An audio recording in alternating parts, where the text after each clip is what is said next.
रात असामान्य रूप से ठंडी थी जब आरव, कबीर और मीरा उस घने जंगल में कदम रख रहे थे जिसे गांव वाले फुसफुसाता जंगल कहते थे।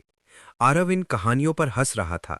उसे ये सब सिर्फ लोगों को डराने वाली बातें लग रही थी, लेकिन मीरा के अंदर एक अजीब सा डर बढ़ रहा था। और कबीर चुप था, क्योंकि वो जानता था कि इस जंगल में जो भी रात के बाद आया वो कभी वापस नहीं गया। जैसे जैसे वे अंदर बढ़ते गए, जंगल अजीब तरह से शांत होता गया। न कोई कीड़े, न हवा, बस एक डरावनी खामोशी जो उनके कानों पर दबाव डाल रही थी। फिर अचानक अंधेरे के बीच एक धीमी फुसफुसाहट गूंजी, आरव। आरव ने इसे हवा मानकर टालने की कोशिश की, लेकिन कबीर का चेहरा सफेद पड़ चुका था, क्योंकि वो आवाज बिल्कुल आरव जैसी ही थी।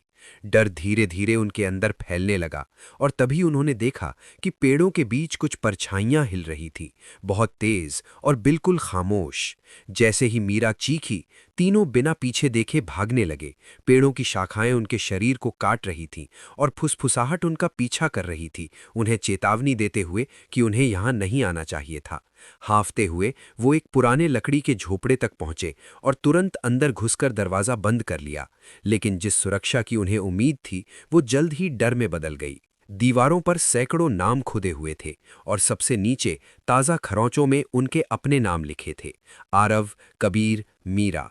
इससे पहले कि वे कुछ समझ पाते, दरवाज़ा जोर जोर से हिलने लगा, और बाहर की फुसफुसाहट उनकी अपनी आवाज़ों में बदल गई।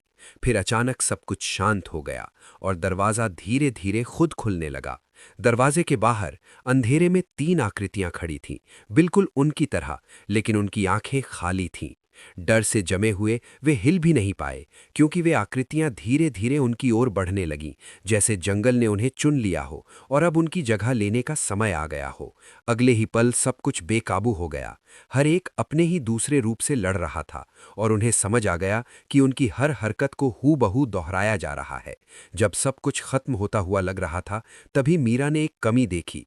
वे आकृतियां उनकी हर हरकत को थोड़ी देर से दोहरा रही थीं।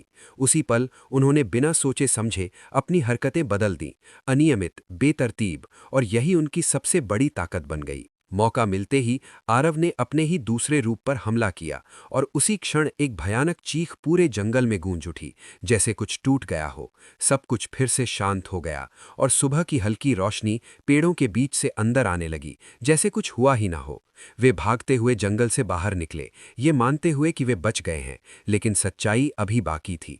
जैसे ही वे सड़क पर पहुंचे, एक गुजरती गाड़ी का ड्राइवर उन्हें देखकर सन्न रह गया, क्योंकि उनके पीछे जो परछाइयां थीं वे उनकी हरकतों से मेल नहीं खा रही थी। और उसी पल ये साफ हो गया, कुछ जंगल आपको मारते नहीं, आपको बदल देते हैं।